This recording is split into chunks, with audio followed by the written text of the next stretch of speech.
ki nwere aja obi aja ni bo ga George gị na inwe bad heart evil mind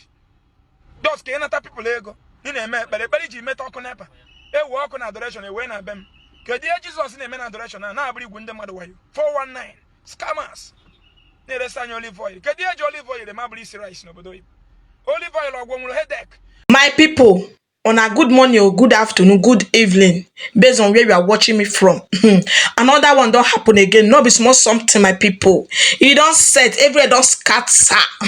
Table don't shake, table don't break. Oh, no be small matter, my people. Make una carry una jokote sit down, come listen to this one, my people. Only my ear no fit hear this one. Finish. I know say most of una know this man, Mathias Ezeaku, age of 4. My people,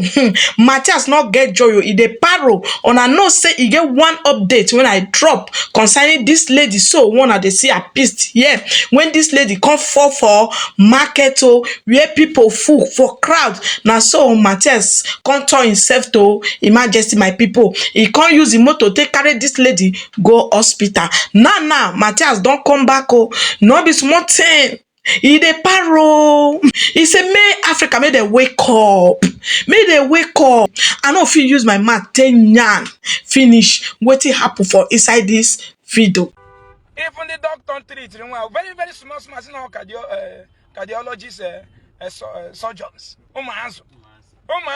You know about Bible na ko okunere Korea bata dump m ko ngwu maka nka were spana kuwa gishi igu choku nerere bia bro fu truck na dump m kai were 2 by 2 pia wa gi brain ebe igucha university nwolo sense ndo iPhone 16 na ha apụta ọ ga-enye more than 2,000 people job today na China inwe here na village gị chọrọ ego onye nwechete ego ebe ise na Jesus enyi ya ndị kidnapper bịa eche bụrụ onye ahụ asị na-ekwensu Africa mentality Africa bụ Jesus na-ekwensu Jesus ihe ọjọọ ma ọ bụrụ ekwensu and ekwensu a ga-emezi na onye ọjọọ ama correct mistake ahụ mere because no believes in ekwensu then igwe ekwensu a ka ekọli osi na odoji ijụọ ya kedu kọla ekwensu dị osi na ekwe ụmụ Igbo ka idozie n'ụba anyị anyụkọ mamịrị na ọgba ụfụfụ okpumụrụ Baịbụl ka nka ife niile ndọcha dị na Baịbụl wayo Ghana history letter J was founded 400 and something years ago. Ebe ka mezi J adapt 2,000 years ago. The name Jesus. After Jesus bidoro from Isus. Isus bụ chi ndị Greek. Chi a na-ekpelu. The god of Greek. From Isus ewepụ J I tinye I kpọzie ya Jesus. Webezie gwa gị na ọ nwụrụ maka gị n'enu obe. Why no papa m na mama m na gị bụ ihe dị documented dị na phone kita no m na gị nwụrụ ndị ọcha nwa ma n'ime mmiri nwa ma n'enu obe nwa akpọdo anyị isi na kpaa anyị mmiri tụọ anyị chain ruo anyị na Liverpool egerete na Liverpool na England gain emeke from na nna ike ji eru Liverpool Football Club Google onya history ndị slave trade si ka ha rụọ ọkụ ma ka ha wee na-echeta na Liverpool City ka a na-akpọsa our ancestors ndị Brazil bịa na-egolu Italy bịa na-egolu Germany bịa na-egolu afọ okeke kwue ya ọnụ go ya 1 pounds ndị ahụ gbuchere gị taa ka ị na-esekpa na akpa St. Paul St. Peter mana nna gị ji ọbara ha dị ndị isi kpọọ ha evu isi na nna gị ya aga n'iru na-aga m n'iru chi ya azụ na omenala Igbo join na anyị ihe na dis omenala bụ ụzọ ezokwu na ndụ ka anyị kperecha anyị ka ndị Igbo si ekpere abụla ọrụ aka n'ala Igbo ekpere iwele ọjị gọọ for 2-3 minutes you are done ije gbawa mbọ ife agwa gị n'aka aja na-ebute ọnụ mmanụ onye China na-eresi gị Baịbụl gịta na-eprint Baịbụl onye China fụcha uru niile dị na Baịbụl rapịa na-ebunye gị na-arụ na-eshipụrụ gị so ịchọ ịgwa m na onye China fụcha n'oge n'iju n'ime Baịbụl rapịa na-eresi onye Afrịka ndị ojii suffering and smiling unu ejunana na Holland ju na Turkey ju na Belgium ju na France ju na United States ju na Canada ị ka na-ekwe nnata ị na-ekwe okwu nnata ka ị jere obodo oyibo ka na-echeta rapture na end time ọkwa dọkụmentị ka ị na-ekpezi ekpere ị na ebe a na-ekpe ekpere rapture eye 2000 ndị Deeper Lives n'ụwa ya emebi ndị achụnatasị na village ka nkụ anyị ncha dị na anọrọ na ama jijiji n'ụwa ya emebi ị na-ekpe ekpere rapture na Afrịka mana ijezi Europe tati change prayer point na-ekpezi ekpere dọkụmentị maka na inweta European document ifere the whole world. Inweta European passport you can fly to the whole world. ihe imelo nwanyị ihe religion mere Africa ihe nyere Holland ego taa nyere Germany ego which is production of items made to please man and animal ebe na produce akwa ebe na alụ phone ebe na alụ ihe niile ofu ihe nyere Germany ego nyere South Korea ego ofu ihe nyere Canada ego ofu ihe nyere America ego mana ihe ga-enyezi gị ego bụ ọbara Jizọs gị jide aka n'isi na asị gị jide aka n'isi kpọọ ọbara Jizọs nọ na-enye ego mgbe anyị na-eje adoration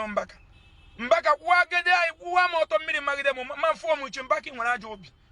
aja anyị Igbo ga-ajọ ọjị gị na inwe bad heart evil mind dos ka ịnata people ego ị na-eme ekpere ji meta ọkụ nepa ewu ọkụ na adoration ewe na be m kedu ihe Jizọs na-eme na adoration na-abụrụ igwu ndị mmadụ wayo 419 scammers na-eresa anyị olive oil kedu ihe ji olive oil ma bụrụ isi rice n'obodo oyibo olive oil ọgwụ nwụrụ headache ana m ememe Mbaga operation na ọfịs Igbo Love Themselves Enugu branch emebere ndị adoration operation emego more than 500 with fibroid stomach tumor onye na-abịa mara arapa adoration na na-egbusisi ndị be anyị why not nala anyị ego we have money ebe Igbo youth na-agba mbọ nala anyị ego Resbo Standard Hospital we can afford the bills ị na-asị mmebe ekpere mmechizi ekpere echi nje shop m rete ego isi na Jizọs mere ya ọ China mere nji rete ego ma ha produce ife nnele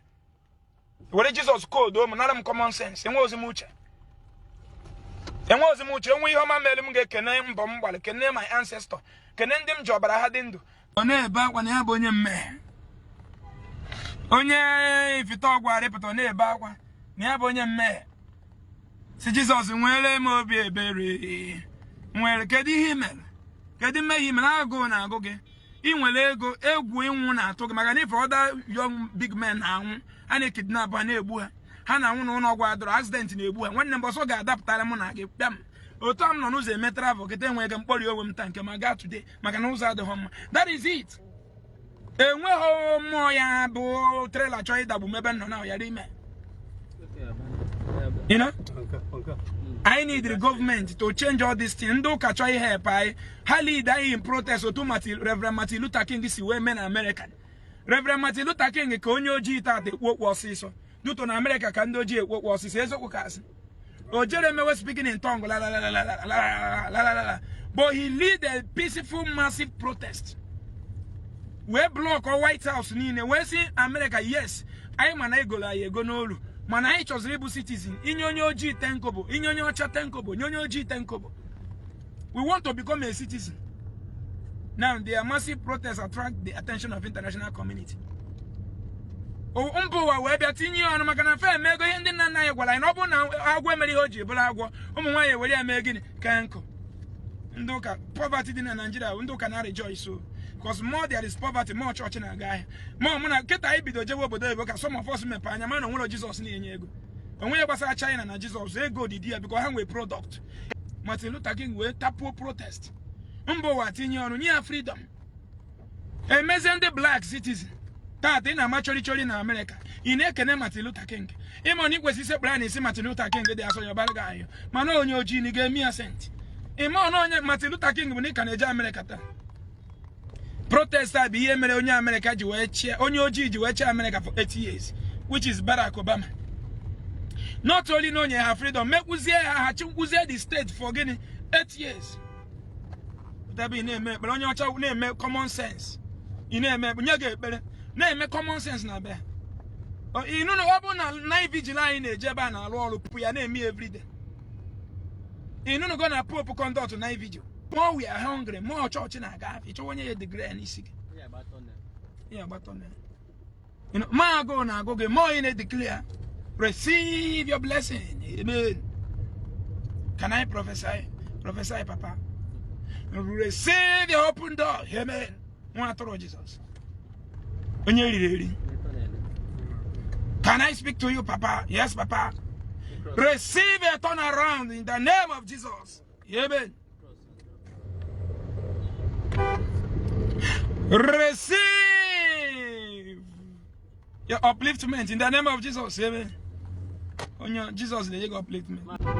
ọkọ gwa m na gị sofu anya nke ndị bishop a ịnụ ihe papa na-ekwu convoy kedu moto izi bụ ụzọ